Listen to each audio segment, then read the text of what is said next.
Silakan dilihat untuk step by step-nya. Nanti akan saya record juga materi week 2 ini. Nanti bisa diikuti setelah database SQL Server kamu sudah bisa jalan. Seperti itu ya. Tolong dikonfirmasi tadi yang masih error. Selain Revaldi, Elsa, dan Ilham, siapa lagi tadi? Saya, Pak. Oke, Iqbal. Oke, terus ada lagi yang lain? Saya, Pak. Oke, oh lumayan banyak ya, Jasiela. Terus ada lagi? Saya juga, Pak.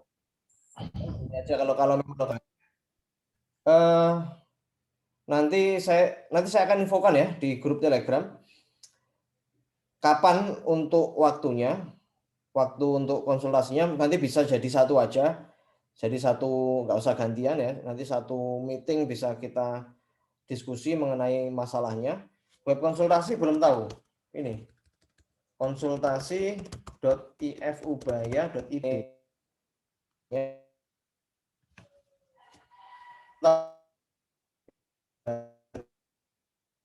di sini ya, tapi gini aja, nggak usah kamu nggak usah isi ya di web konsultasi, nanti saya bilang aja di grup Telegram kapan waktunya gitu, nanti biar nggak usah itu ya, nggak usah antri dengan jadwal konsultasi dengan yang lain.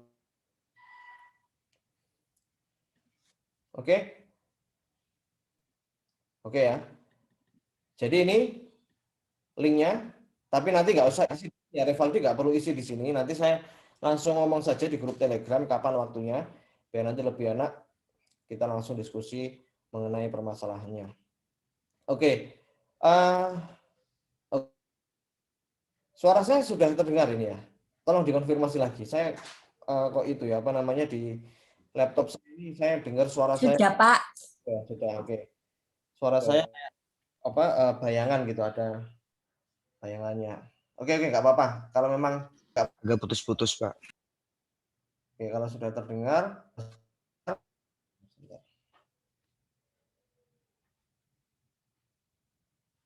Oke, sebentar ya.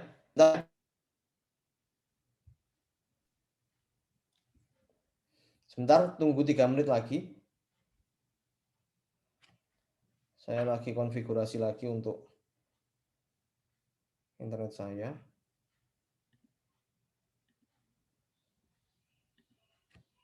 Oke, sekarang sudah terdengar? Jelas ya? Oke.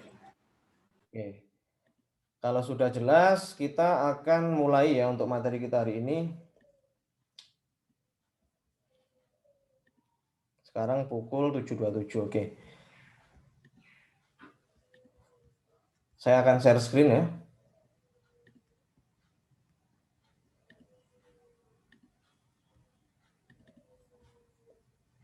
Oke, sudah terlihat ya? Screen saya. Sudah, Pak. Terima kasih. Oke, kita mulai. Untuk materi kita di week kedua, kita akan belajar mengenai manajemen SQL Server. Nah, karena kita di mata kuliah kita namanya database management. Harapannya setelah kita menguasai beberapa teori ataupun konsep di manajemen database, ya kita bisa menjadi seorang database administrator. Database administrator, seperti yang saya jelaskan di minggu lalu, tugasnya adalah memanajemen sebuah database. Dia bukan membuat atau meng-create sebuah database. Dia bukan mendesain sebuah database, tapi memanajemen. Jadi anggapannya database manajemen sudah punya, database-nya sudah didesainkan oleh database designer atau programmernya mungkin. Sehingga pekerjaan database administrator hanyalah memanajemen, hanyalah maintenance database yang sudah jadi.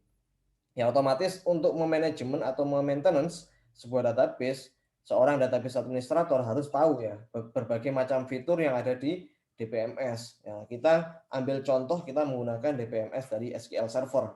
Seorang database administrator yang menggunakan SQL Server sebagai database manajemennya atau DBMS-nya, ya, dia harus tahu berbagai macam fitur yang ada di SQL Server. Karena kita menggunakan SQL Server 2014, jadi untuk materi kita week kedua ini kita akan fokus ke berbagai macam fitur yang ada di database SQL Server 2014. Anda kemarin sudah melihat bahwa ada sebuah aplikasi ya yang namanya SQL Server Management Studio ya. Jadi itu merupakan tampilan atau user interface yang akan berinteraksi ya dengan database administrator. Jadi nanti Anda kalau ingin memanajemen SQL Server, Anda akan lebih banyak berinteraksi dengan database management studio. Nah, nanti kita akan pelajari berbagai macam fitur yang ada di sana, mulai dari bagaimana cara mengimpor ataupun mengekspor database ya dari berbagai macam file. Nah, kalau kita ketahui sekarang SQL Server, kita bisa ekspor atau impor database yang sudah jadi. Nah, database yang bisa dibaca oleh SQL Server itu formatnya .bak. Nah, misal kita mau membackup sebuah database, terus kita akan simpan di sebuah file, nah, kita bisa melakukan hal tersebut. Nah, misalnya kita mau pindahin database dari satu server ke server yang lain, kita bisa ekspor databasenya dalam bentuk file .bak. Dan itu setelah itu nanti kita akan import ya ke SQL Server yang lain, di server yang lain itu bisa kita lakukan. Dan juga kalau kita mau membuat sebuah table misalnya ya di SQL Server, kita juga bisa menggunakan file dalam bentuk txt atau CSV. Nanti kita akan coba lihat ya satu persatu. Oke. Sebelum kita masuk ke fitur yang ada di SQL Server, ini ada review sedikit ya mengenai Microsoft SQL Server, yaitu salah satu DBMS keluaran Microsoft yang dirancang untuk aplikasi dengan arsitektur klien atau server. Kita ketahui bahwa SQL Server ini merupakan produk dari Microsoft. Jadi kita bisa anggap saja ini merupakan produk yang ibaratnya sudah bisa kita gunakan ya. Kita nggak usah worry menggunakan SQL Server karena produk dari Microsoft. Kalau ada permasalahan di saat kita menggunakan SQL Server, nah kita pasti akan mudah menemukan solusi karena dokumentasinya juga cukup lengkap. Produk dari Microsoft ya. Jadi kurang lebih seperti itu. Oke, kalau Anda lihat di sini ada sejarahnya ya, sejarah dari SQL Server mulai dari tahun 2000 sampai dengan 2014. Nah, sebenarnya juga ada SQL Server versi yang lebih baru lagi, versi 2016, 2018, dan 2020. Nah, tapi kita seperti yang saya jelaskan kemarin, kita menggunakan SQL Server yang versi 2014 karena perbedaan yang dimiliki oleh versi 2014 dengan versi yang lebih baru tidak signifikan, dan juga SQL Server 2014 ini kita bisa dapatkan secara free. Nah, sehingga kita putuskan untuk menggunakan SQL Server 2014. Nah, sebelum SQL Server 2014 ada juga SQL Server 2012, 2008, 2005, dan 2000. Oke, jadi kita pakai yang 2014. Ini ada yang bisa lihat di sini kelebihan dan kekurangannya. Kita mulai dari kelebihannya dulu. Security-nya aman. Nah, kita juga dapat melakukan clustering data dan kemampuan recovery, backup, dan restore data yang baik. Nah, nanti kita akan buktikan kelebihan dari SQL Server 2014 karena memang karena produk dari Microsoft ya kita tidak perlu meragukan lagi. Security-nya aman ya, dan juga kemampuan recovery backup-nya juga cukup baik sehingga nanti kita bisa percaya bahwa kalau kita menggunakan DBMS SQL Server 2014 database kita akan aman. Namun di samping ada kelebihan, kita juga bisa melihat di sini ada kekurangannya karena SQL Server produk dari Microsoft seperti yang Anda ketahui, kita tidak bisa menggunakan SQL Server di OS yang lain ya. Nah, misalnya Anda menggunakan OS Linux atau OS Mac OS, kita nggak bisa menggunakan SQL Server karena SQL Server ini hanya support di operating system Microsoft. Padahal sebenarnya di real case ya, kita banyak menemui bahwa sebuah komputer server dia tidak mesti menggunakan OS Windows ya. Bisa juga dia menggunakan OS Linux ya, Linux server dan sebagainya. Sehingga memang kalau kita menggunakan SQL Server 2014 ataupun versi yang lain, kita tidak bisa menjalankannya di OS lain Windows. Dan juga yang kedua tidak open source ya. Walaupun memang kita menggunakan versi yang dari 2014 kita free ya, tapi kalau kita mau menggunakan versi yang lebih baru, nah kita tidak cukup hanya menggunakan, kita juga perlu membeli lisensinya karena produk dari Microsoft ini tidak gratis.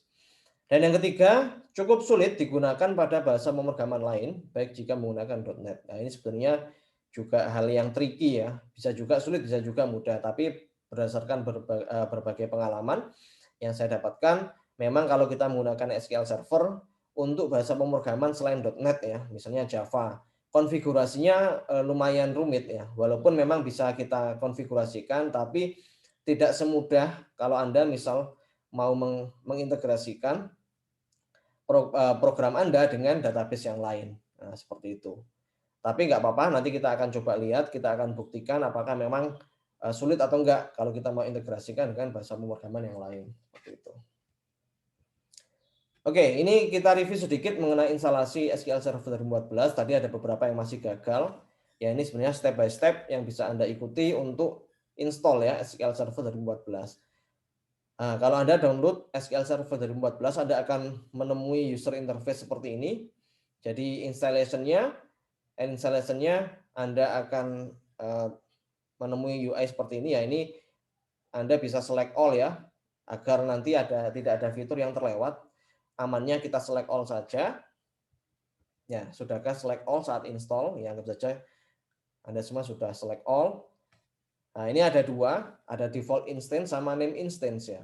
Kalau kita menggunakan default instance, otomatis instance kita akan diberi nama dengan MS SQL Server.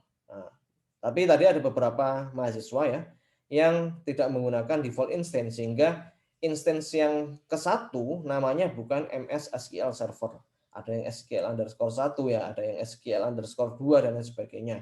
Tapi kalau kita menggunakan default instance, otomatis waktu kita install ya SQL Server 14, dia akan memberikan nama instance yang pertama sebagai MS SQL Server. Seperti itu. Nah, ini ada dua. Ada authentication mode-nya, ada Windows Authentication Mode sama Mixed Mode.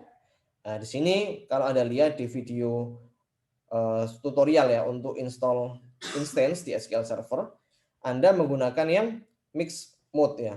Nah, kenapa kita menggunakan Mixed Mode?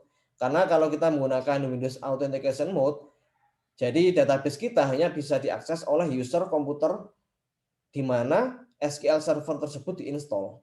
Jadi misal kita menaruh ya database kita di sebuah komputer server, kalau kita mau meremote database kita dari jaringan yang lain itu nggak bisa kalau kita menggunakan Windows Authentication Mode, karena yang bisa masuk ke database itu, yang bisa login ke instance itu hanyalah user yang ada di komputer tersebut. Ya walaupun memang kita misalnya pasang ya ada banyak lebih dari satu ya user di komputer kita, ada administrator ya, ada employee dan sebagainya. Tapi kalau kita menggunakan Windows Authentication Mode, kita nggak bisa remote nanti komputer tersebut.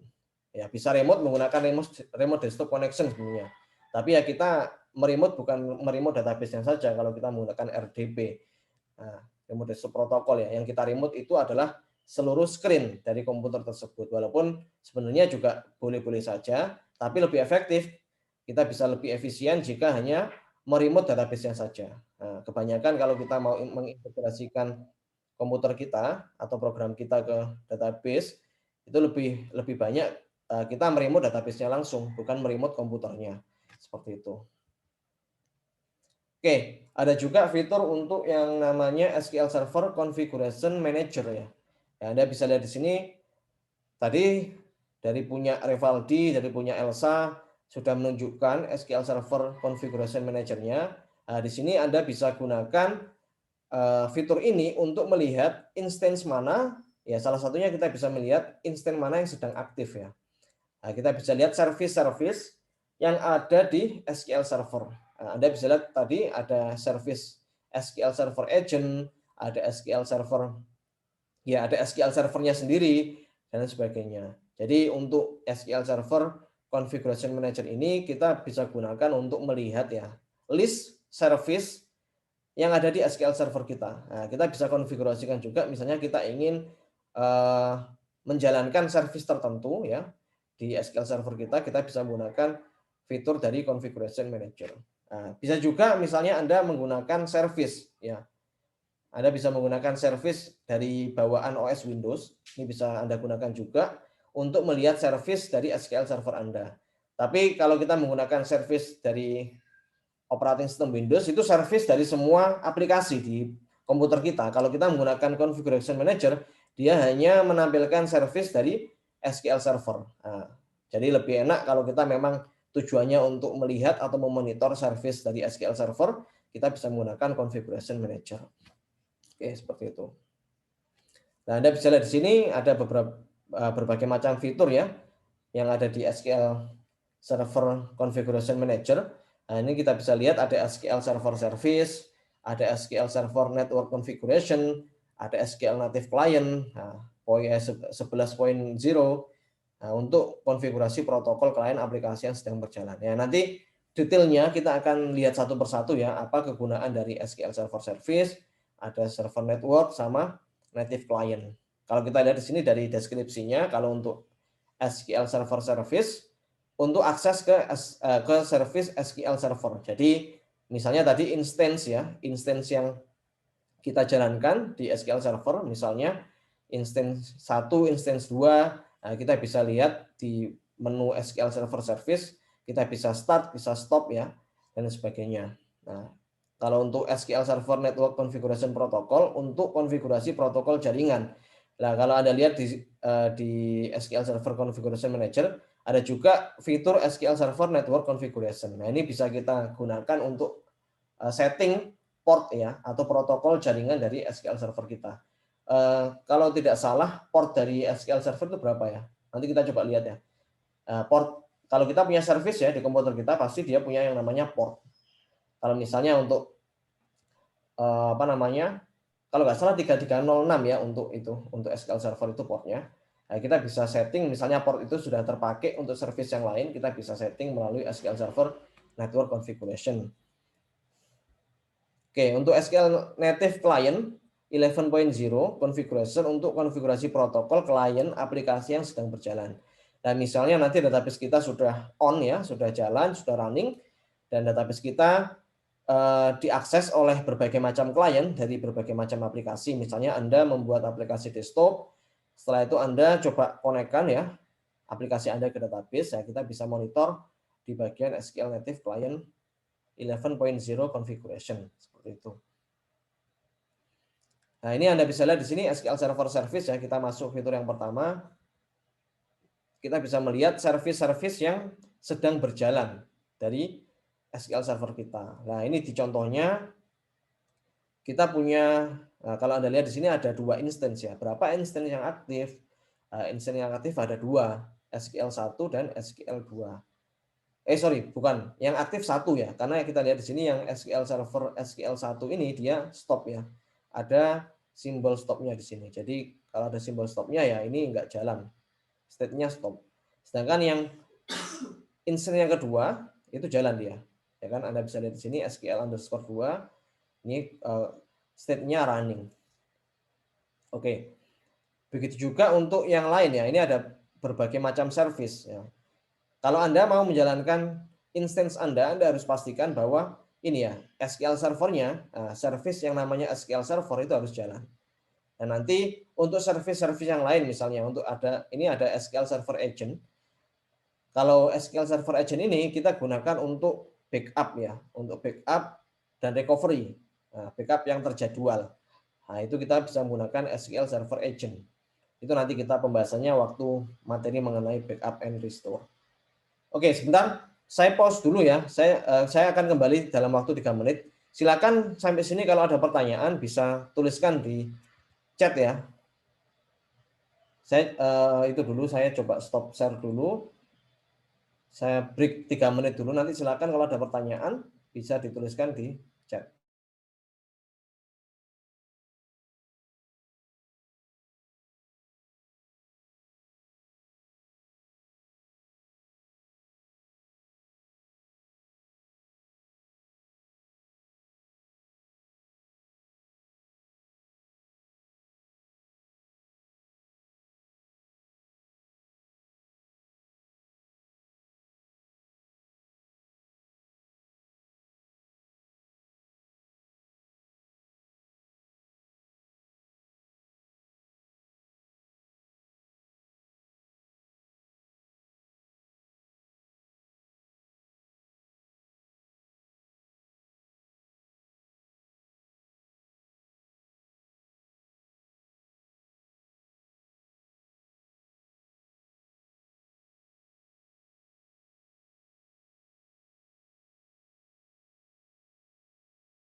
Oke, kita lanjut lagi. Saya coba share screen lagi. Oke. Tadi pembahasan kita terakhir, kita membahas mengenai SQL Server Service ya. Nah, ini saya coba praktekkan, misalnya saya ingin menjalankan SQL Service saya ya. Oke, misalnya saya langsung tuliskan aja di sini SQL Server Configuration Manager. Oke. Ini Anda bisa lihat ya, ada SQL Server Service, ada SQL Native Client 11.0, ada juga SQL Server Network. Nah, Anda bisa lihat di sini. Nah, ini misalnya saya ingin tahu kira-kira mana instance saya yang sedang aktif. Nah, kalau Anda lihat di sini, saya punya berapa instance ini? Ada 2 instance ya. Saya coba urutkan berdasarkan namanya. Ini saya punya 2 instance, yaitu SQL Server dengan nama instance-nya MS SQL Server dan MS SQL Server 2. Kalau Anda lihat di sini, setiap kali saya membuat sebuah instance ya, dia akan diikuti service yang lain. Misalnya saya punya service SQL Server, ada SQL Server Agent, ada SQL Server Analysis Service, dan ada SQL Server Reporting Service. Ini semua milik dari instance yang pertama. Nah, service-service ini gunanya untuk apa? Nanti kita akan bahas satu-satu, tapi kita mulai dari service yang pertama dulu. Ya, yang pertama SQL Server. Jadi kalau nanti kita mau membuat sebuah database ya di SQL Server kita, ya kita harus pastikan instance dari database kita sudah berjalan. Ya, untuk agent ini seperti yang saya jelaskan tadi, gunanya untuk backup and recover ya, yang terjadwal. Ini karena masih belum kita gunakan, jadi ini stop ya. Untuk analisis service ini nanti kita gunakan untuk tuning database ya. Nanti misal kita mau membuat, kita ingin memaksimalkan database kita, misalnya nanti SQL Server kita akan memberikan advice ke kita selama SQL Server Analysis Service-nya berjalan. Nah, seperti itu. Kalau reporting service ini misalnya ada error ya di database kita, atau mungkin database kita ada masalah ya. Jadi nanti service dari SQL Server Reporting Service akan memberitahukan kepada kita kira-kira errornya di mana, lognya di mana. Nah, seperti itu kurang lebih.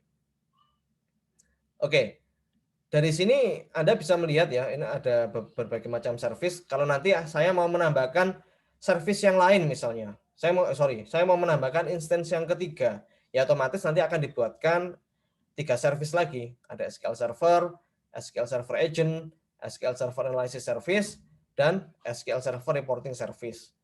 Nah, tiap kali saya membuat sebuah instance ya akan otomatis dibuatkan 4 service ya. Nah, seperti itu. Ya, gunanya apa sih ini? Gunanya untuk memonitor ya. Kita bisa tahu, kita bisa mengkonfigurasikan layanan-layanan atau service-service yang berkaitan dengan database SQL Server kita. Seperti itu. Oke, mungkin sampai sini ada pertanyaan. Kalau ada pertanyaan silakan ya. Nanti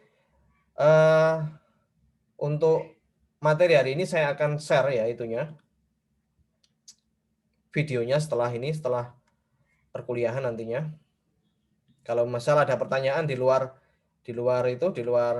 kuliah juga boleh, nanti tanya di grup ya. Oke, kalau masih belum ada pertanyaan, saya lanjut ke slide berikutnya. Nah, ini untuk mematikan atau untuk mengaktifkan sebuah service, ya gampang saja.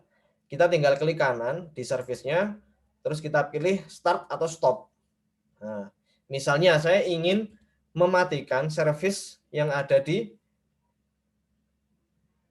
instance yang kedua. Nah, caranya gimana? Caranya kita klik kanan di sini. Pilih stop.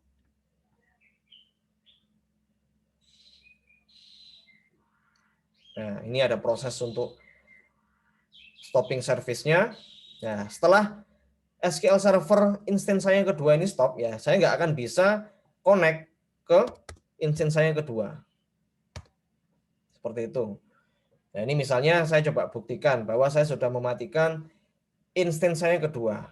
Apakah saya masih bisa connect ya ke instance saya yang kedua? Nah, misalnya ini saya sudah pilih MS SQL Server 2. Ini yang instance yang pertama, ini instance yang kedua. Nah, mungkin Anda bingung, kenapa kok kalau instance yang pertama itu nggak ada slash-nya ya? kok nama desktopnya ada, nama servernya aja. Ya, memang seperti itu. Kalau Anda install menggunakan default instance, Anda tidak perlu menambahkan nama instance-nya di sini. Nah, otomatis instance yang pertama itu ya instance yang jalan di server name ini.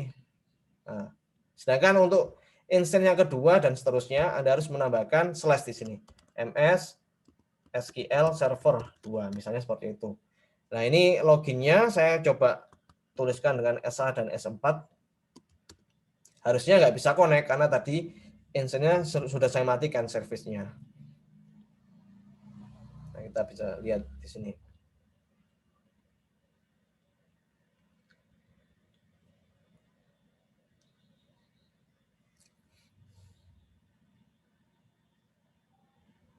Oke, nggak bisa ya. Nah, kenapa nggak bisa? Karena instance-nya sudah saya matikan service-nya. Coba kalau saya cek ya untuk instance saya yang pertama, apakah berhasil login atau enggak, kita coba lihat. Nah, yang pertama berhasil login karena service instance yang pertama saya sudah hidupkan, nggak saya matikan. Nah, ini saya coba hidupkan lagi yang instance yang kedua misalnya.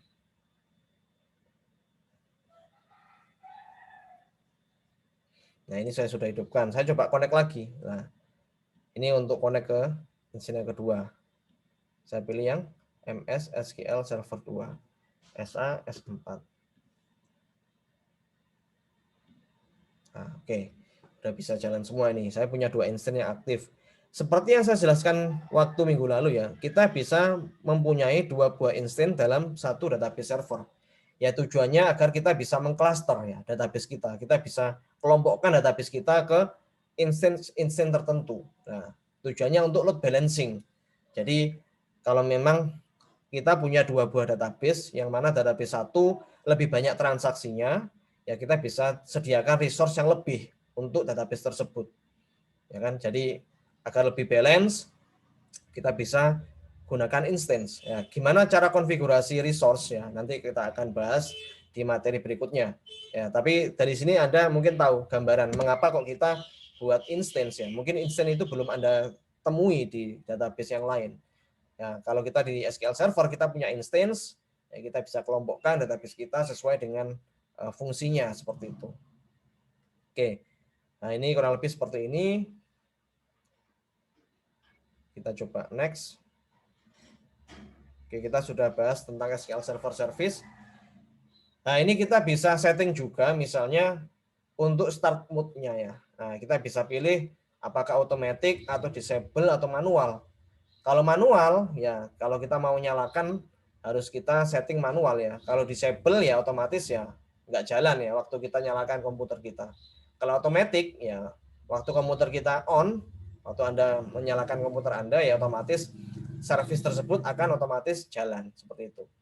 Misal Anda mungkin ada pertanyaan, mengapa kok saya pilih automatic ya? Bukannya kalau saya pakai komputer itu nggak harus buka SQL Server ya, bisa Anda disable di sini sehingga memori di komputer Anda bisa lebih banyak. Kalau Anda menyalakan sebuah service, otomatis service tersebut akan memakan memori Anda. Nah, misal Anda tidak ingin, kalau Anda tidak pakai SQL Server, ya ngapain service-nya dijalankan. Nah, mungkin Anda ingin seperti itu. Anda bisa setting start mode-nya. Nah, start mode-nya ini Anda bisa disablekan. Atau pilih yang manual. Ya. Nah, manual nanti kita bisa state-nya apakah stop atau start. Nah, ini kita bisa coba. Misalnya yang SQL Server 2 ini saya coba pilih ya propertinya. Tadi bukan properti ya. Tadi klik kanan pilih satu service, pilih tab service. Bentar, ini klik 2 kali. Oh ini. Nah, kita bisa pilih di sini. Misalnya start mode-nya pengennya manual ya. Nah, state awalnya apa? Running atau stop ya. Nah, ini bisa kita setting di sini. Oh, nggak bisa disetting. Kalau kita pilih manual dia running ya.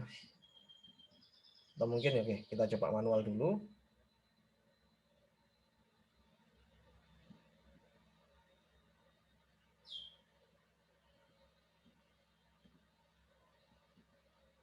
Oke, ini saya coba setting lagi. Jadi kalau kita manual tetap state awalnya running ya. Kalau kita mau stop ya kita stop manual juga ya. Oke, kalau mungkin manual ini kita nanti coba ya. Kalau misal kita setting manual, kita coba restart komputer kita, apakah state awalnya running atau stop ya. Nanti kita coba lihat.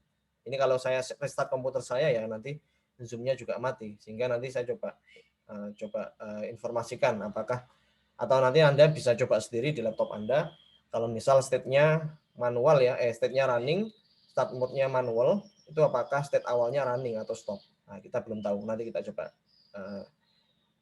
restart komputer kita seperti itu. Oke, itu untuk itu ya, start sama stop service. Kita lanjut lagi.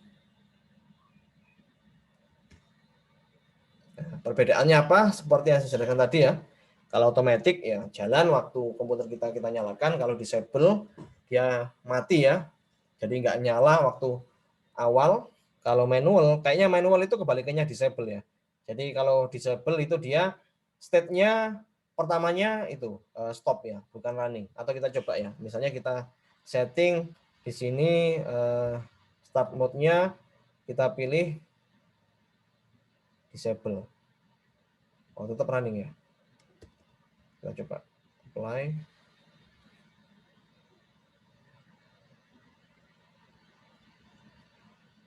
Mana tadi? Oh ya, ini start mode-nya full system disable. Ini kita bisa tahu setelah kita restart komputer kita. Nanti kita coba restart ya. Ya, yang penting Anda tahu bahwa ada 3 mode ya. Ada 3 mode dari bentar ini kok pencet. Ada 3 mode di SQL Server Service. Kita bisa pilih automatic, disable, or manual. Oke, agar kita bisa lebih interaktif, mungkin saya pengen tahu salah satu dari Anda. Coba share screen yang sudah berhasil install SQL Server Management Studio. Saya pengen tahu, coba Anda setting instance kedua Anda, start mode-nya disable. Jangan automatic, ya, jangan manual, tapi disable.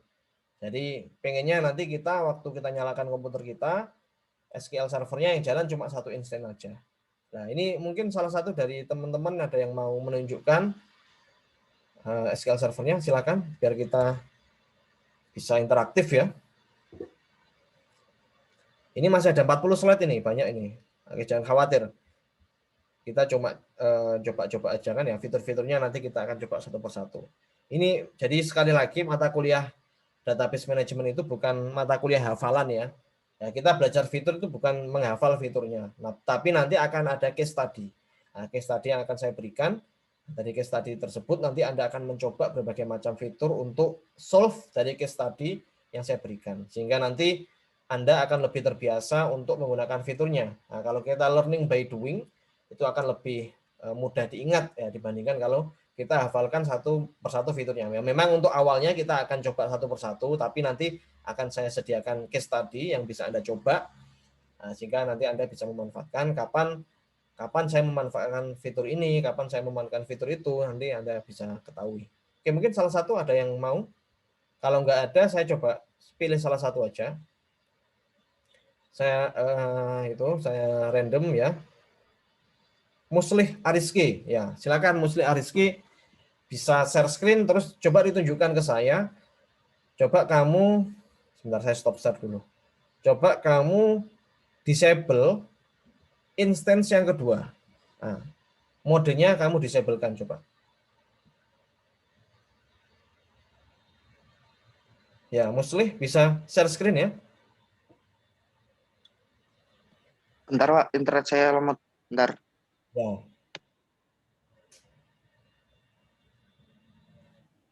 Pak, saya mengajukan diri, Pak. Oh ya, silakan. Siapa ini?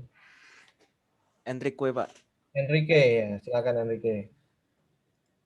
Bisa share screen.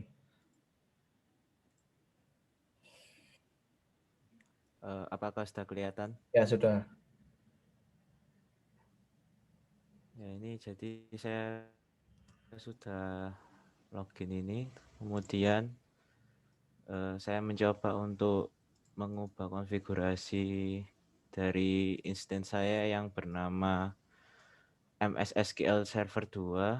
Saya ubah service-nya dari start mode-nya yang manual, saya ganti disabled, kemudian saya apply. Oke, apa yang terjadi? Masih berjalan, tapi mungkin saya restart dulu ya Pak. Oh, nggak usah di restart. Ininya. Oke. Oh, iya, soalnya ini kayaknya perlu di boot untuk supaya konfigurasinya yang baru berjalan. Ya, mungkin seperti itu ya. Jadi Iya. kita bisa ketahui dampaknya setelah kita restart. Tapi seenggaknya Anda semua tahu ya, kalau kita bisa setting modenya seperti itu. Nah, coba Enrique, kamu coba disconnect ya. Kamu disconnect SQL Server instanmu yang kedua. Oh iya.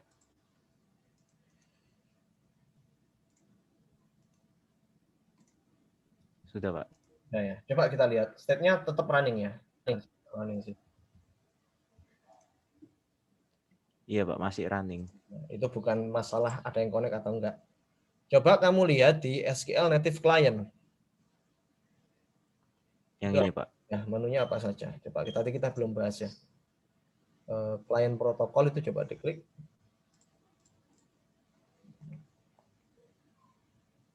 Sebentar, itu ada name, TCP IP, ada ordernya. Kalau aliases itu coba dicek.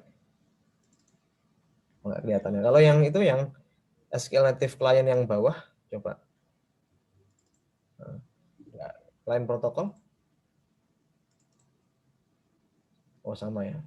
Sebenarnya nggak ada informasi yang bisa kita dapatkan di sana. Harusnya kalau berdasarkan penjelasan kita tadi di bagian native client ya, itu kita bisa tahu aplikasi mana yang sedang connect ke database kita. Tapi karena memang mungkin belum ada aplikasi yang connect ke database kita bisa lihat informasinya. Oke, bisa di siapa? Enrique, kita coba yang Iya, Pak. Muslih, kamu bisa coba share screen. Sudah, internetnya sudah bisa nggak? Atau masih lemot?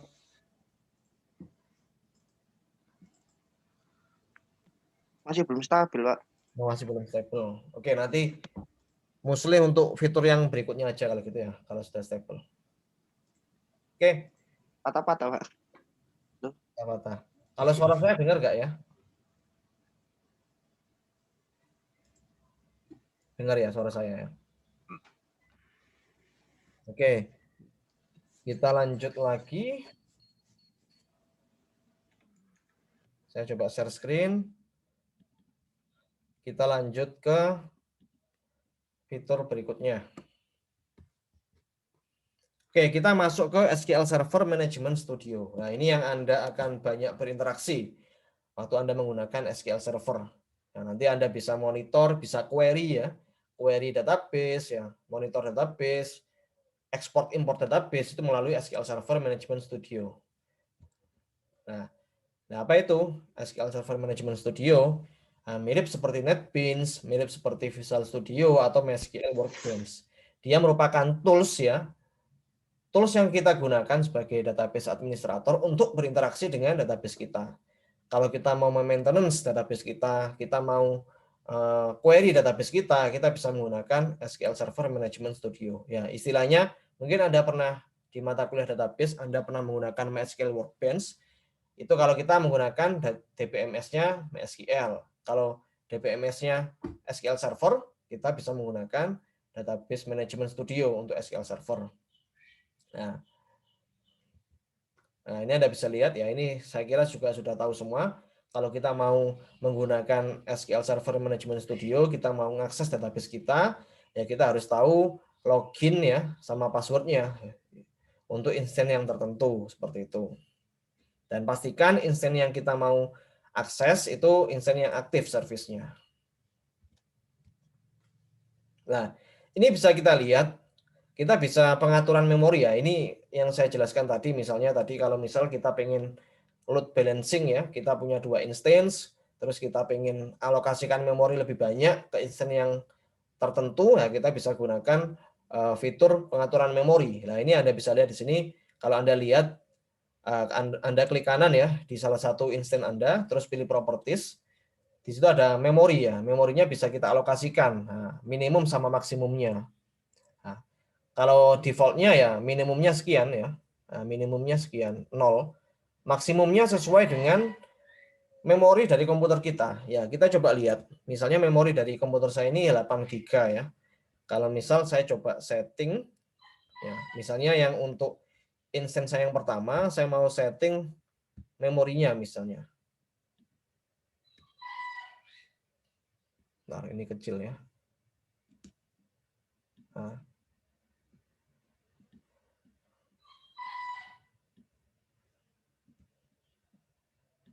Nah, ini memang agak ini apa namanya? Saya nggak tahu ya kenapa kok di komputer saya itu tulisan-tulisan menunya itu nggak apa ya, fontnya nggak sesuai gitu loh. Mungkin ada permasalahan di grafik card saya sehingga kalau saya buka menu ini jadi nggak terlihat jelas ya. Ini Anda bisa lihat. Ini ternyata nggak itu ya. Maksimum servernya ini secara default ada sekitar berapa ini dalam megabyte. Banyak ya, 21, 4, 7, mungkin sama dengan yang ada di slide ya. Berapa itu? 21, 47, 48, 36, 47 itu defaultnya ya. Kalau kita coba ubah ke dalam bentuk giga ya sekitar berapa itu? 2147 giga. Padahal komputer kita nggak sampai segitu. Ya otomatis nanti walaupun kita setting maksimumnya sekian, ya kan, itu akan menyesuaikan dengan memori di komputer kita. Nah, kalau memori di komputer kita cuma 8 GB, ya maksimumnya pasti dia nggak bisa lebih dari itu. Ya, maksimumnya 8 GB. Oke, ini ada index creation memory sama minimum memory per query ya. Kalau kita mau melakukan query di komputer kita atau di database kita, pasti akan membutuhkan memori. Misal kita mau mengquery data 100.000 data, pasti dia membutuhkan memori yang lebih banyak kan ya. Ini bisa kita setting ya. Per query dia mau berapa ya, minimumnya mau berapa. Minimumnya misal kalau kita pengen cepat ya, kita bisa alokasikan banyak memori di sini untuk query tertentu, misalnya seperti itu. Nah ini berbagai macam setting yang nanti Anda akan coba kalau nanti saya sudah sediakan case study. Nah, kalau sudah disediakan case study, nanti Anda bisa coba-coba sehingga bisa tahu kegunaan dari fitur ini. Oke, nanti kita akan coba berikan case study-nya. Tapi yang terpenting dari sini kita bisa setting ya, instant itu resource-nya sesuai dengan keinginan kita. Prosesornya juga bisa kita setting ya. Nah ini misalnya prosesor. Oke, ini kelihatannya nggak itu ya. Tetap nggak kelihatan sebentar. Oke. Coba kita lihat di slide aja. Atau mungkin nanti teman-teman Anda bisa lihat di menu Anda sendiri ya. Nah, ini memorinya. Oh, tapi di prosesornya nggak ada di sini ya. Ya intinya kalau prosesor ini kita bisa setting penggunaan prosesor dari komputer kita. Sama dengan memori ya. Semakin banyak alokasi prosesor yang kita berikan, ya akan semakin cepat instan itu bekerja. Nah, secara default ya SQL Server mengkonfigurasikan minimum memorinya 0 MB dan maksimumnya 2 TB. Ya, tapi kalau komputer kita cuma 2 GB ya nggak bisa sampai 2 TB ya. Seperti itu. Oke, kita masuk ke Object Explorer. Nah, apa itu Object Explorer? Anda bisa lihat di sini. Object Explorer itu yang ini, yang ada gambarnya kayak folder ini. Ini kita sebut sebagai Object Explorer. Ada database, ada security, ada server object, ada replication, ada always on high availability, management, integration services, catalogs, dan sebagainya. Nah, ini kita sebut sebagai objek. Dari tiap objek ini kita bisa mengatur ya fitur-fitur tertentu dari SQL Server Management Studio. Ya, misalnya untuk database ya, kita nanti bisa lihat. Nah, kalau misal nanti kita akan membuat database di SQL Server Management Studio, terus kita mungkin ekspor atau impor database ya, kita bisa masuk ke Object Explorer. Dan juga kita bisa melihat database apa yang aktif di instance kita melalui Object Explorer di bagian database. Kalau security ya berfungsi untuk mengatur keamanan server. Nah, misal nanti kita mau berikan hak akses ya ke user tertentu di database kita bisa atur ya settingnya di Object Explorer Security.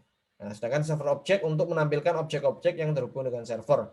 Ya, misalnya nanti database kita di remote ya oleh aplikasi tertentu. Nah, nanti kita bisa lihat di bagian server object siapa yang meremote ya database kita.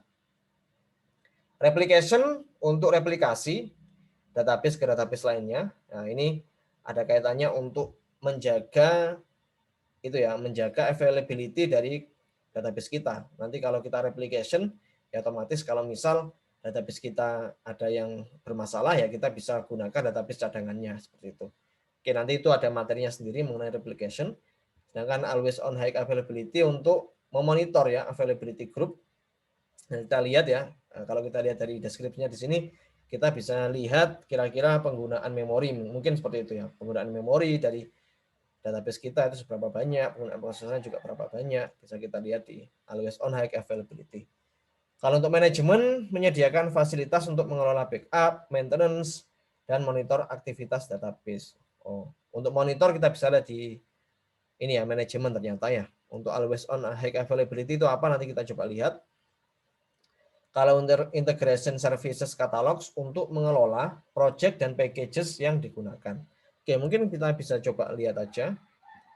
Jadi Anda nggak perlu menghafalkan ya kegunaan dari Object Explorer itu apa, yang penting Anda tahu ya fungsinya itu apa. Nah, ini database. Nah, ini belum ada database-nya. Ini database yang secara default kalau kita mau menginstall instan ya di SQL Server nanti akan ada folder-folder seperti ini, tapi ini masih belum ada database-nya. Nah, nanti kita akan coba import database employee. Anda bisa download nanti di ULS. Nah, kita coba importkan di sini. Nah, security ini kita bisa setting ya, login, server role-nya itu siapa. Oke, nggak perlu dihafalkan. Nanti kita akan coba menggunakan case study. Nah, case study-nya ini ada backup device. Dan ini replication untuk replicate database kita. Oke. The always on feature must be enabled for the server instance desktop bla bla bla before you can create an availability group on this instance. To enable always on, open the SQL Server Manager, select SQL Server Services. Oke, jadi saya harus pastikan SQL Server Services-nya mungkin ini ya, ini SQL Server Service. Ini udah running semua ya. Yang stop apa nih? Mungkin harus dinyalakan ini SQL Server Agent-nya, saya coba nyalakan dulu.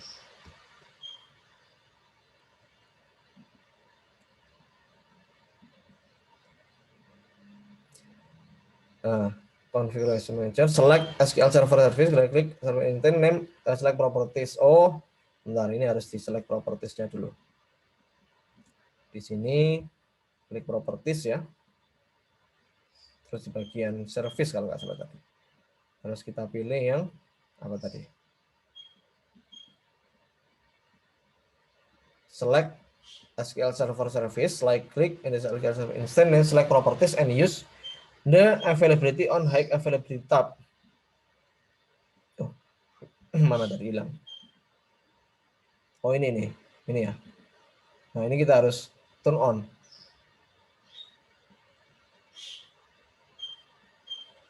The always on availability group feature requires the x66 or x64 Enterprise Edition. Oh ini nggak bisa. Kenapa? Karena versi kita bukan yang Enterprise ya.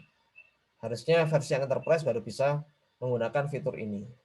Jadi untuk yang fitur always on high availability ini kita nggak bisa gunakan. Padahal nanti kita pengen tahu ya gunanya untuk apa. Tapi nggak apa-apa, nanti kita coba searching ya. Kira-kira gunanya always on high availability itu apa. Oke, kita lanjut aja dulu. Oke, ini contoh yang pertama. Kita mau restore database. Restore istilahnya bisa juga kita sebut sebagai import ya. Kita sudah punya database, kita mau restore ke instance kita. Nah, caranya gimana? Anda bisa klik kanan di Object Explorer Database, terus pilih Restore Database. Nah, silakan Anda download dulu ya. Sudah saya sediakan di ULS ya. Ini di ULS sudah saya sediakan. Nah. Ini sudah saya sediakan database employee, silakan di download, terus Anda restore ke database Anda. Seperti yang saya jelaskan sebelumnya, Anda tidak perlu mendesain database ya. Anda tidak perlu mendesain database. Anggap saja Anda sudah punya database. Nah, ini contohnya misalnya Anda sudah punya database dengan nama employee ya. Ini silakan Anda download database employee-nya. silakan gunakan akun Goaya karena database employee ini saya taruh di aksesnya saya taruh hanya khusus untuk mahasiswa Ubaya, sehingga nanti harus pakai akun Goaya ya. Kalau sudah sudah di download, ini saya coba tunjukkan ya. Ini saya sudah download employee.bak. Ini saya mau restore database-nya. Nah, gimana cara restore-nya? Ya, gampang saja seperti yang ada di slide. Anda bisa klik kanan di database-nya terus pilih restore database. Nah, ini kita bisa pilih nah, device, terus pilih di mana kita menaruh employee.bak-nya. Bentar, ini kok nggak keluar ya.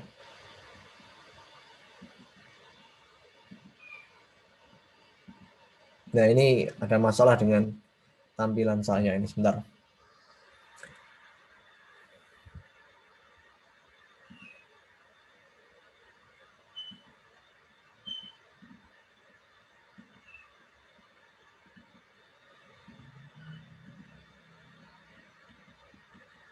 Nah, ini mungkin Anda bisa ikuti yang ada di slide ya.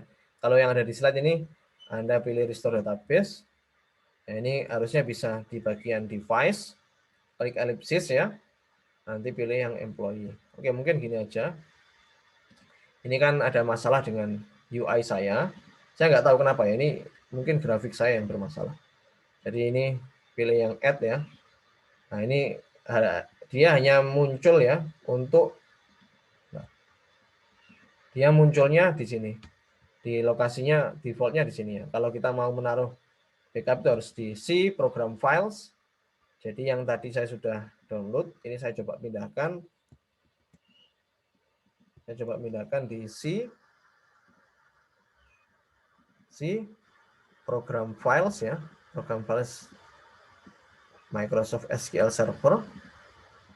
Terus pilih yang MS SQL 12, MS SQL ini ya.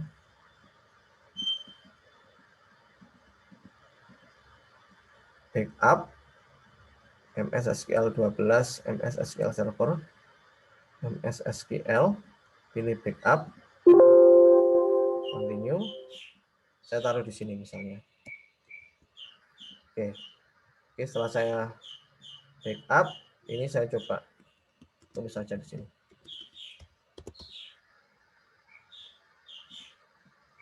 Oke, keluar ya database-nya di sini. Employee. Nah, kalau sudah, kita bisa ikuti di sini. Klik OK ya. Klik OK langsung aja.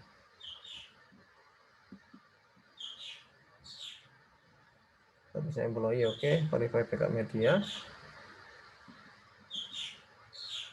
Oke, harusnya sudah ini. Sekali lagi ada masalah di tampilan saya ini, jadi nggak berapa bagus. Oke, harusnya sudah ini.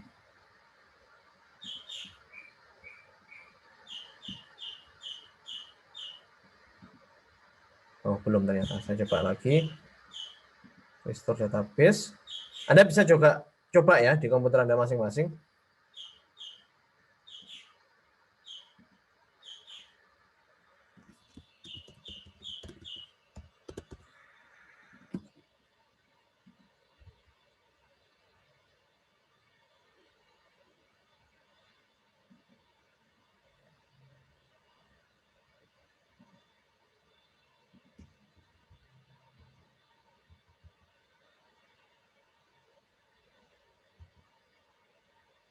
Oke, harusnya ini udah ini. Sebentar. Oke.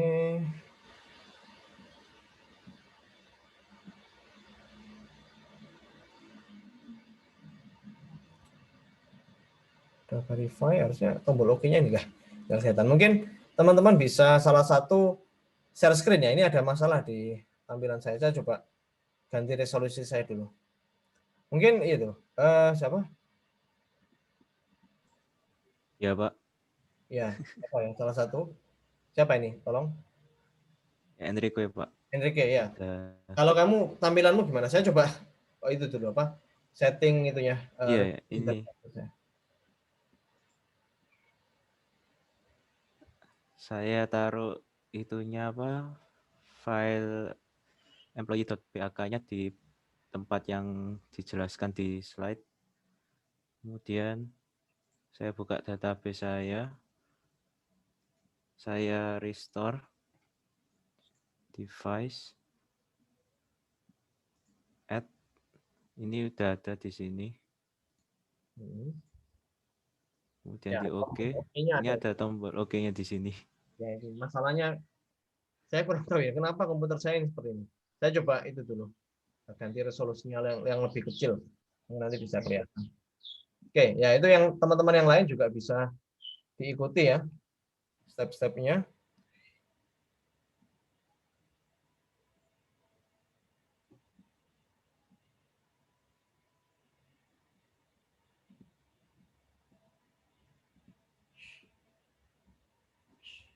Ini sudah saya OK tadi Pak, sudah Oke, muncul di sini. Iya. Oke ya, terima kasih Enrique. Yang lain bisa diikuti step by step-nya. Kalau saya nggak bisa pakai cara yang itu, Pak. Caranya gimana? Ya, nggak apa-apa. Eh, Caramu gimana? sama aja kan ya, Pak. Yang penting muncul employee-nya berarti bisa ya. Ya, tapi caranya gimana? Nggak apa-apa. Oh, Dijelaskan aja. saya harus lewat yang ini. Aduh, mana tadi? Di share screen boleh. Ini dengan siapa? Maaf. Hans, Pak. Oh, Hans, ya silakan. Tunggu, Pak.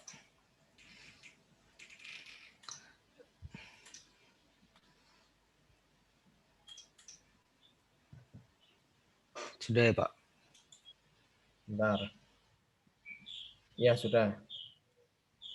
Saya harus load yang file ini dulu, tapi saya harus masukin dulu dari device-nya. Nah, baru bisa. Tadi error, Pak. Sumpah, saya ada screenshot di Zoom-nya, saya error.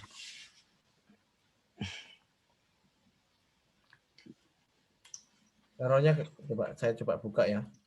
Ya, di chat ada saya error kayak gitu, Pak, di screenshot. Ini sekarang udah bisa kan ya? Ya udah, Ya, oke. udah bisa langsung. Oh, Oke, ini saya sekarang ya teman-teman yang lain bisa diikuti ya caranya. Nah, ini akhirnya keluar punya saya. Ini saya coba. Nah, saya coba share screen lagi. Resolusi saya terlalu apa namanya? Zoom ya. Saya zoomkan 200%. Nah, jadinya kayak gini. Akhirnya nggak muncul. Tapi ininya tetap nggak muncul. Klik OK. Oke. Nah, ini tombol OK-nya udah kelihatan. Oke. Oke, kalau sudah kita bisa lihat di sini ya. Employee-nya bisa kita lihat. Nah, tabelnya apa saja. Nah, ini ada department, ada di LOC, ada employee, ada project, ada works on. Ya. Kurang lebih database employee ini dia menyimpan data karyawan ya. Karyawan itu kira-kira bekerja di mana ya kan. Terus project yang dilakukan itu apa. Terus departemennya apa. Nah, dan lain sebagainya. Nah, di LO itu lokasinya kalau nggak salah ya. Ini bisa Anda lihat di sini. Nah, misalnya saya sekarang pengen tahu isi dari tabel department. Anda bisa klik kanan di sini, select top 1000 rows misalnya. Anda bisa lihat nanti ya, bisa lihat. Nah, ini query-nya kan kayak gini. Nah, select top dari 1000 ya. Di name manager SSN. Nah, kalau Anda lihat sebenarnya department itu ya, dia punya kolom di name ya, ada MGR SSN, ada juga MGR start date ya. Ini serial SSN kayaknya ya ID-nya itu ya. Terus atau ini mungkin ID-nya ini ya, di number ini ID-nya. Nah, ini sebenarnya database-nya kurang bagus ya karena dia punya kolom yang null nilainya ya. Ya, anggap saja ini desainnya sudah dibuat oleh orang lain, anggap saja seperti itu. Tugas kita kan cuma memanage ya database-nya. Ya paling enggak Anda bisa ketahui yang paling awal Anda ingin melihat isi dari sebuah database atau sebuah table, Anda bisa klik kanan di table tertentu, terus pilih yang select top 1000 rows, misalnya kayak gitu. Ini ada start date-nya sama total employee-nya sekian-sekian. Ya, ini departemen ya. Departemennya ada headquarters ya, ada administration, ada research, ada information technology. Nah, ini kolom-kolomnya bisa Anda lihat ya. Misalnya saya pengen tahu yang employee sekarang. Employee isinya apa saja? Nah, bisa di-select 1000 rows. Ya, ini nama-nama employee-nya. Ya kan? Nah, dia namanya siapa, first name-nya siapa, middle name-nya siapa, last name-nya siapa ya. Birth date-nya kapan, address-nya di mana. Ya, ini ada gajinya berapa ya. Jenis kelaminnya apa dan lain sebagainya. Nah, Anda bisa lihat di sini. Oke, kurang lebih seperti itu untuk ekspor database. Bukan ekspor, import ya. Import database atau restore database seperti itu. Ya, kurang lebih sama ya untuk database SQL Server 2014 ya, mirip dengan MySQL Server. Ya, Anda juga bisa query di sini ya. Kalau pengen query-query ya silakan diedit-edit query-nya. Misalnya saya tidak pengen menampilkan last name ya, last name-nya nggak saya tampilkan ya, silakan dihapus saja di sini. Nah, ini kita select, terus kita pilih execute ya. Nah, klik kanan execute. Nah, last name-nya nggak muncul di sini. Kalau pengen tahu name-nya saja ya, first name-nya saja ya silakan dihapus saja. Nah, first name sama ID-nya aja yang penting, misalnya kayak gitu. Anda bisa execute. Oke, seperti itu kurang lebih. Oke, kita kembali ke slide lagi. Mungkin sampai sini ada pertanyaan. Silakan ya, kalau ada pertanyaan bisa langsung tanya. Gampang ya masih ya. Ini kita masih belum masuk ke fitur-fitur utama ya untuk manajemen basis data. Nah, ini kita masih restore aja sebenarnya kan ya, belum backup, belum tuning dan lain sebagainya. Nanti kita akan bahas satu persatu. Oke. Nah, ini hasilnya seperti yang saya tampilkan tadi. Nah, kita bisa eksplorasi lebih dalam lagi. Nah, misalnya Anda ingin merestore database tapi dalam bentuk restore-nya dari dalam bentuk file txt ya. Misalnya Anda nanti mau bikin sebuah database ya. Nah, database-nya Anda beri nama dengan database data underscore mahasiswa. Nah, di dalam database data underscore mahasiswa, dia punya tabel mahasiswa. Kita ingin ya nanti di dalam tabel mahasiswa kita punya data seperti ini. Jadi ada kolom NRP, nama, program studi sama IPK. Ya, NRP-nya sekian ya. Terus namanya ini, program studinya ini. Nah, Anda pengen restore nanti database melalui file txt. Ya, Anda bisa gunakan juga menggunakan file txt, bukan hanya file PAK ya. Caranya gimana ya? Caranya, nah ini kita bisa ya, kita harus create database dulu ya. Tadi kita restore database, tapi sekarang kita coba create database. Caranya gimana? Kita klik kanan aja di database. Database, klik kanan new database. Nah, ini ada masalah lagi di tampilannya. Oke, database-nya misalnya saya namai dengan yang sama dengan slide tadi ya. Data underscore mahasiswa ya. Data underscore mahasiswa. Nah, kita coba lihat. Nah.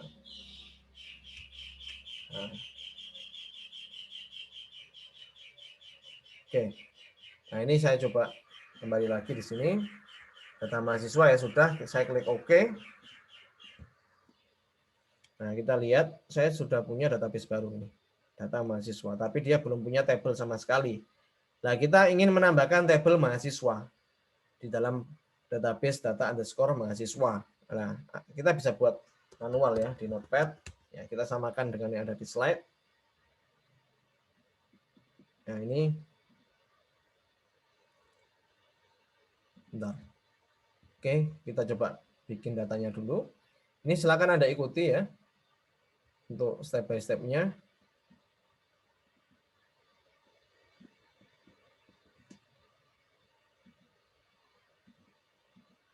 Ini kita samakan saja dengan yang ada di slide, misalnya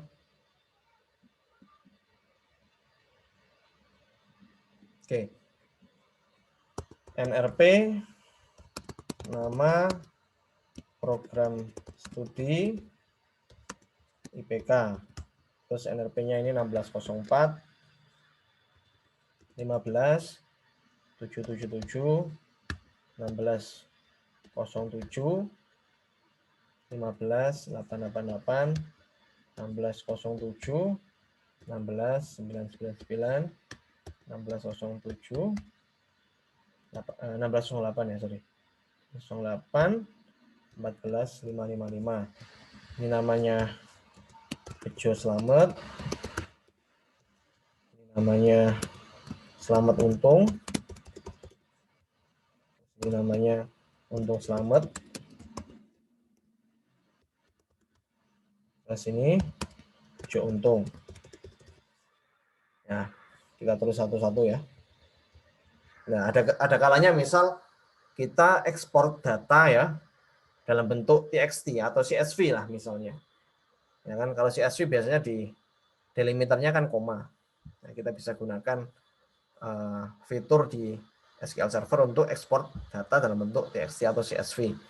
Nah, ini misalnya program studinya informatika, ini sistem informasi karena NLP-nya diawali dengan 07, ini sistem informasi juga, dan ini multimedia.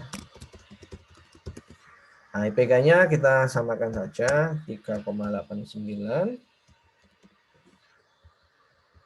Nah, ini gunakan titik ya komanya ya, agar nanti tidak sama dengan delimiternya. Kalau kita delimiternya pakai koma ya, untuk komanya ini jangan pakai koma ya, pakai titik. Terus ini untuk 332, ini 3.58, ini 3.21. Oke, ini saya sudah buat. Saya coba save ya. Saya save as. Saya taruh di mana ini ya? Saya taruh di dokumen aja misal. Saya taruh di dokumen, saya tulis namanya dengan mahasiswa. Oke, saya save. Mahasiswa.txt ya, udah sama sesuai dengan yang ada di slide. Oke, kita sudah buat ini. Nah, langkah selanjutnya kita akan import data ya. Anda bisa klik kanan di data mahasiswa, terus pilih import data. Nah, kita coba ya. Ini di data mahasiswa, klik tas import data.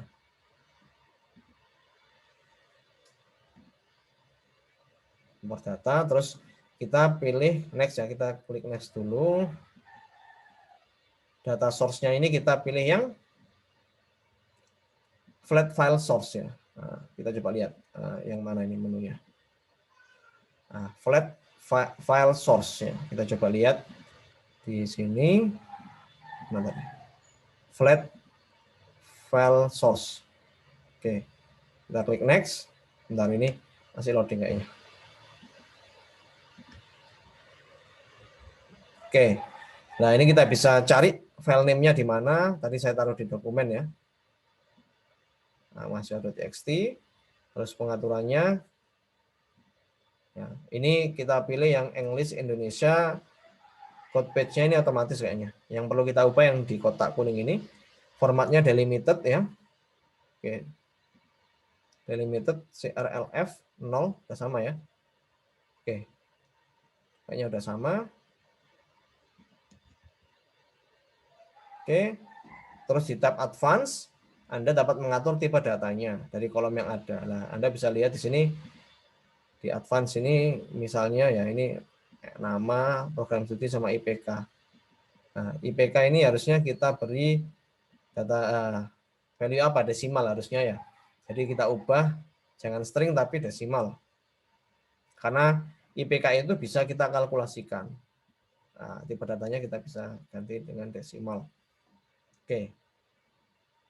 Nah, setelah itu, nah, kita pengaturannya sudah.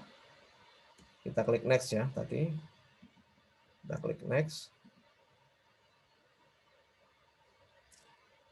Nah, untuk destination-nya ini sebentar. Kita tadi sudah klik next. Destination-nya kita pilih yang Microsoft Only DB Provider. Kita coba lihat sini. Microsoft Only DB Provider for SQL Server. Nih. Oke. Setelah itu kita samakan pengaturannya dengan yang ada di slide. Nah, server name-nya ini kita gunakan SQL Server Authentication, kita pilih SA dan S4 ya di sini. Oke, terus database-nya data mahasiswa. Oke ya, kita klik next. Kita klik next lagi ya. Ini dengan otomatis nama tabelnya menyesuaikan dengan nama file txt-nya tadi. Oke, kita klik next lagi. Oke, run immediately. Oke, finish. Kita coba lihat apakah tadi. Oke, sukses ya. Terus kita coba lihat. Nah, kita refresh dulu mungkin. Klik kanan, refresh.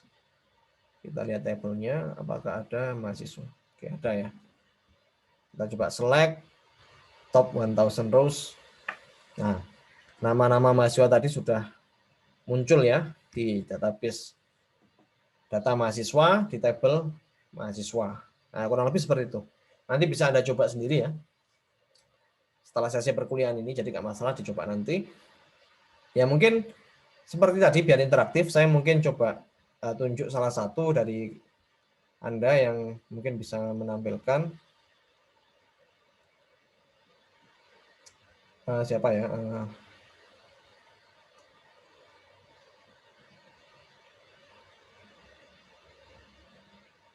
Coba Desi Chandra. Desi Chandra bisa coba share screen terus ditampilkan untuk restore database ya, tapi melalui TXT.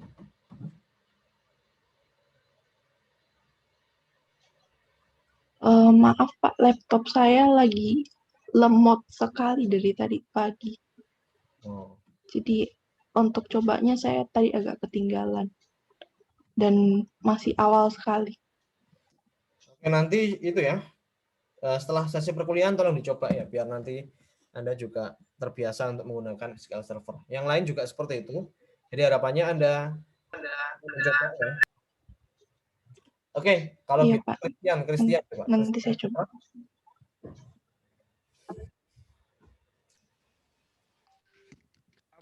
Kenapa Pak? Saya tahu Pak. Christian. Oh, Christian Putra. Ya. Christian, dengar suara saya enggak? Ya, bisa ditunjukkan share screen. Coba ditampilkan untuk restore itu ya, restore database tapi melalui file txt. Sabar Pak, saya masih ini Pak, saya tunjukin yang Oke, nggak apa-apa, di share screen aja. oke Pak.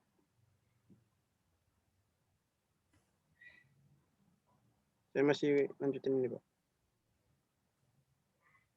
Oh ya, sudah sampai sini ya. Ini yang kamu share bukan all screen ini kayaknya. Jadi nggak kelihatan. Oh, iya.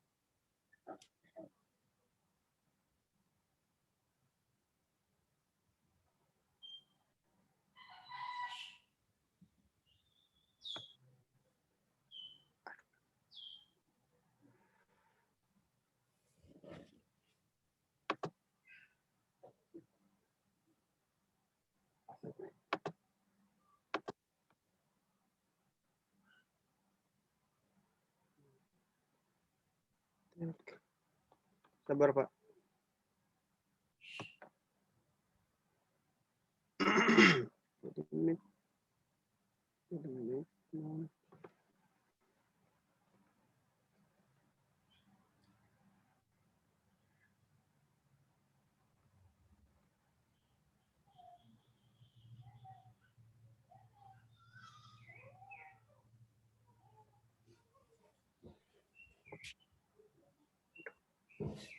Ini kenapa ya Pak?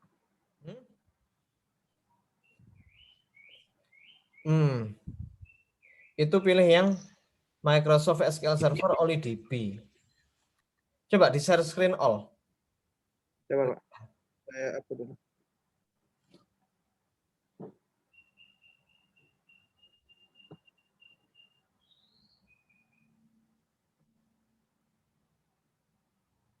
Silakan Pak. Ya, Ini yang mana Pak? itu yang Microsoft, destination-nya kamu ganti. Microsoft OnlyDB. Kamu klik aja.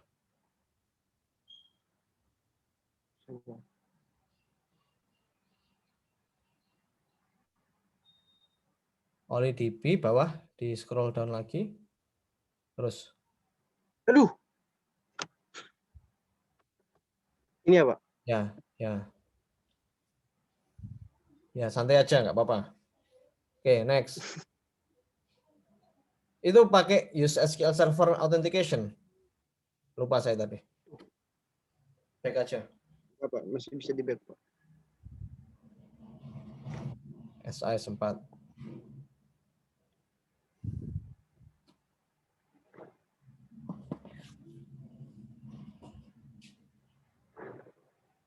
Ini next aja, Pak.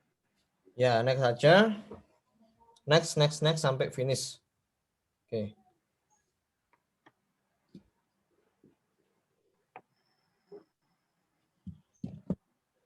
Oke. Coba lihat di tabelnya. Ya, oke. Coba di select. Select top 1000 rows. Sudah, Pak. Ya, oke, keluar ya. Oke, jadi kurang lebih seperti itu. Oke, kamu bisa stop share. Baik, Pak. Ya, saya kira masih cukup mudah ya untuk itu mencoba-coba fitur di SQL Server. Oke, kita langsung lanjut aja.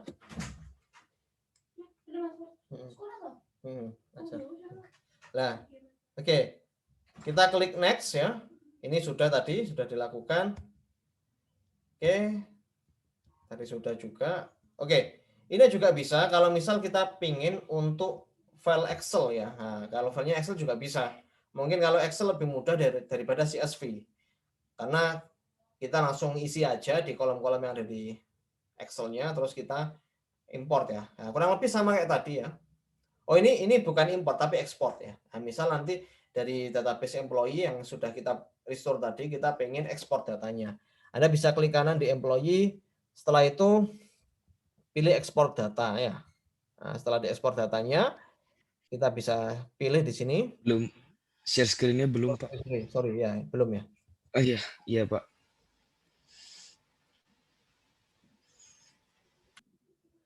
Ya, ini. Jadi ini yang kedua, setelah kita tadi berhasil restore kita ambil database dari file lain. Nah, ini kita ekspor ya. Nah, kita ekspor dari database kita ke dalam bentuk Excel ya. Suatu ketika memang butuh seperti itu misalnya. Misalnya Anda pengen menampilkan laporan dari tabel tertentu ya. Anda ingin ekspor datanya dalam bentuk Excel sehingga mudah untuk dicetak dan lain sebagainya. Anda bisa gunakan fitur ekspor data. Nah, Anda bisa klik kanan di tabelnya ya, di database-nya, terus Anda pilih ekspor data. Nah, ini kita bisa lihat di sini. Misalnya tadi kita mau ekspor data yang ada di database employee ya. Oke, kita langsung coba saja. Kita klik kanan di sini. Di employee. Nah, database employee mana? Oke, kita klik kanan. Terus kita pilih task. Kita pilih ekspor data. Kita klik next. Oke, ininya kita pilih sama kayaknya OLIDB ya. OLIDB SQL Server. Oke. Ini kita pilih SIS 4. Database-nya employee ya. Database-nya employee, terus kita klik next. Oke, kita coba lihat. Di sini tadi employee ya sudah. Nah, ini destination-nya kita pilih yang Microsoft Excel ya. Oke. Kita kembali lagi di sini. Kita pilih destination-nya adalah Microsoft Excel. Oke, ini kita pilih browse. Kita mau taruh di mana? Misalnya mau taruh di ini ya, di dokumen pekerja misalnya kayak gitu. Oke, oh sebentar, ini kok open ya.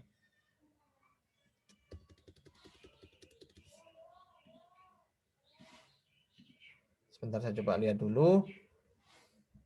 Browse. Oh, kita harus bikin Excel-nya dulu kayaknya ini. Ya, kita harus bikin Excel-nya dulu. Oke, misalnya saya mau bikin Excel-nya dulu. Harusnya bisa sih, nggak perlu bikin Excel-nya. Tapi kayaknya harus bikin ini. Ya, kita bikin file kosongan aja nggak apa-apa. Ini kita new, pilih ya, new blank workbook, kita save this PC, nah, terus kita taruh di dokumen ya, pekerja.xlsx misalnya kayak gitu. Oke, kita kembali lagi. Di sini kita browse. Kita pilih pekerja. Open. Kita klik next. Oke. Nah, Microsoft ACE OliDB 12.0 provider is not registered on the local machine. Sebentar. Saya coba cek dulu. Settingannya sudah benar belum? Harusnya sudah ya. Database employee next. Permisi Pak, saya juga begitu. Terus saya baru browsing, disuruh download itunya Pak. Ada softwarenya sendiri. Oh gitu. Sudah berhasil Iya. tadi. Ini Enrique. Sudah mau downloadnya. Ini siapa? Dengan siapa? Wafi Pak. Oh, Wafi ya. Ya, makasih. Oke, jadi kalau ada error gitu ya nggak apa-apa, saya diberitahu aja solusinya gimana ya. Silakan nanti googling ya. Saya bisa googling di browser Anda masing-masing. Tadi apa tadi? Bilangnya errornya tadi the Microsoft AC OliDB.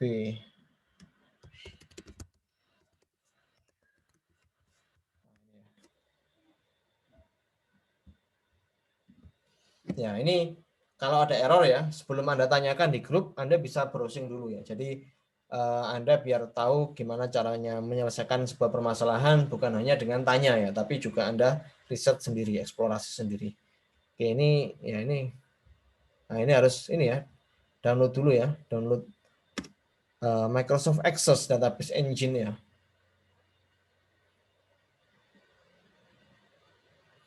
Sebentar. Atau mungkin gini ya, saya coba, ini saya save dalam bentuk XLS ya, bukan XLSX. Karena tadi kita simpannya dalam bentuk XLSX. Nah, mungkin kalau versi yang lebih lama, dia lebih bisa ya, XLS. Excel 2000 ini. Sorry. Ini XLA ini. Ini.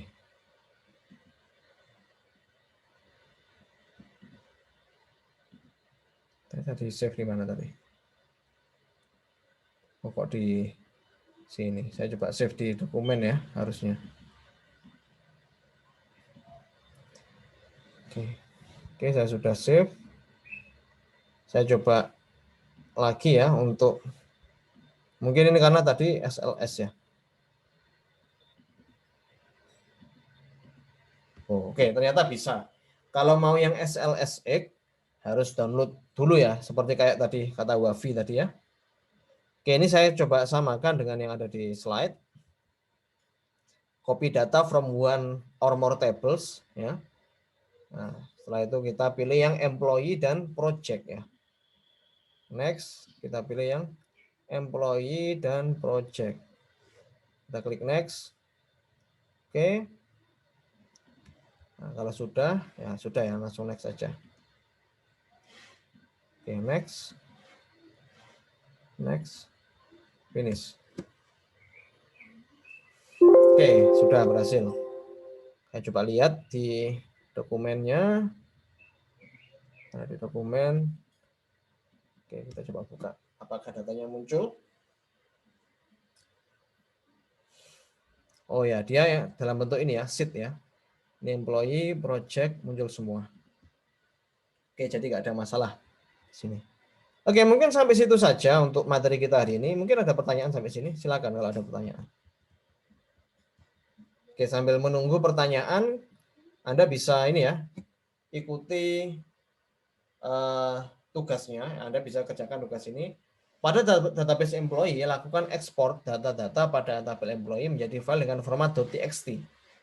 Penamaan file txt-nya bebas. Nah, jadi tadi kita sudah ekspor dalam bentuk Excel ya, Excel ya. Nah, sekarang Anda coba ekspor dalam bentuk txt.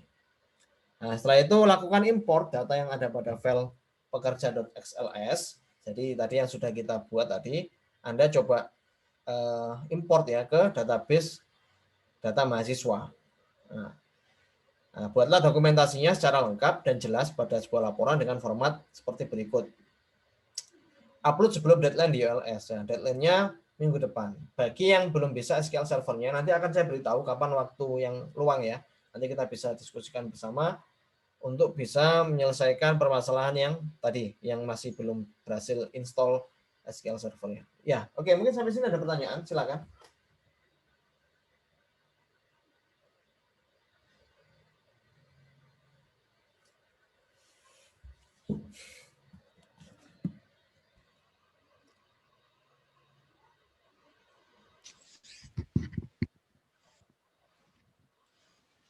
Pak, mau Ya. nanya.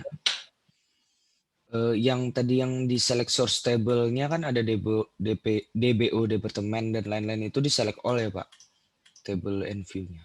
Yang mana? Yang ekspor ke Excel ya. Ini yang step ini lah. Ya, benar. Ini step ini misalnya kita hanya ingin ekspor tabel tertentu. Nah, ini kita bukan select all tapi hanya employee dan project karena kita ingin mendapatkan data dari tabel employee dan project aja. Iya. Ya, Oh, select oke, all Pak. ya, jadi otomatis data Excel yang kamu ekspor nanti sheet-nya ada berapa? Sheet-nya ada 6 ya. Karena ada 6 tabel. Tergantung tabel yang kamu pilih ya. Kalau pilih yang mana yang 2 saja ya nanti sheet-nya juga 2. Seperti itu. Tapi di terakhirnya error gitu ada yang tidak dicentang, Pak. Copying-nya gagal. Copying to employee, copying to project-nya gagal. Iya, harusnya berhasil sih. Kalau gagal coba di share screen aja. Kira-kira apa? Oke. Oh, iya, Pak. Bapaknya lagi share screen, Pak. Nah. Kayak gini, Pak. Ya coba diulang lagi. Ulang lagi kita.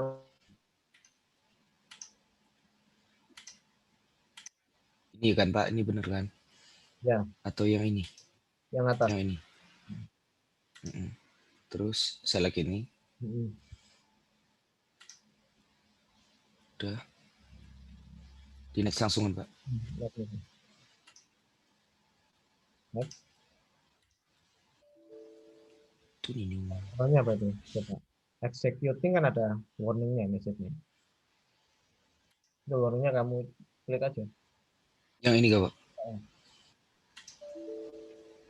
Bentar, coba terbesar dulu, kelihatan. Oh, udah ready access.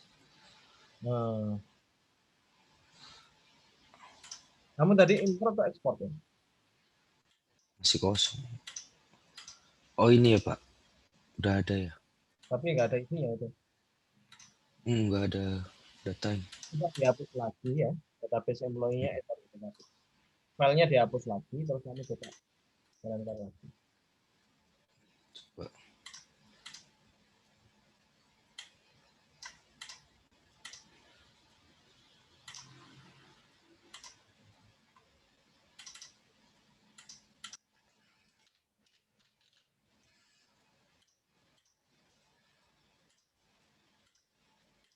Coba dari awal lagi. Klik kanan di employee, tas, ekspor. Kok ekspor? Import ya? Export itu. Ya. Ini lanjut aja, nggak usah login Pak.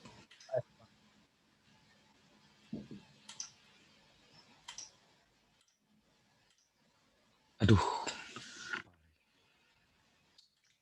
Sebentar Pak.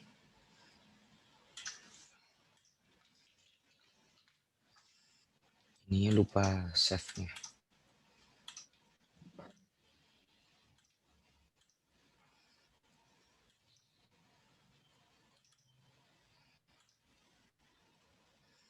XLS.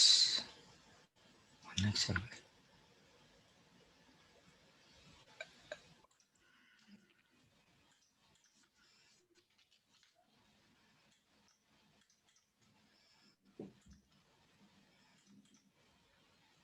Di next, copy, terus select ini.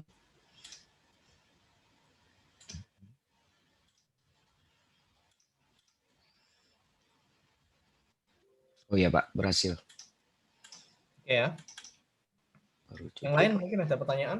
Coba dibuka, bisa nggak? Muncul nggak itunya? Muncul Pak. Mungkin tadi kedobelan, sheet-nya sudah ada. Iya. Oke deh Pak. Stop share. Oke, yang lain kalau ada pertanyaan silakan ya, bisa tanya sebelum saya akhiri untuk perkuliahan kita. Pak. Ya, silakan. Saya mau nanya pas masukkan file Excel-nya itu versi Excel-nya diganti ya Pak? Pakai yang 97 ya? Iya, kalau pakai yang 2007 nggak bisa kan Pak? atas bisa sebenarnya, tapi tadi seperti yang sarannya dari siapa tadi? Enrique. Oh, Itu harus install aplikasi tambahan dulu. Seperti itu. oh ya. Kalau yang XFS nggak perlu. Terima kasih Pak. Yuk. Oke, ada lagi?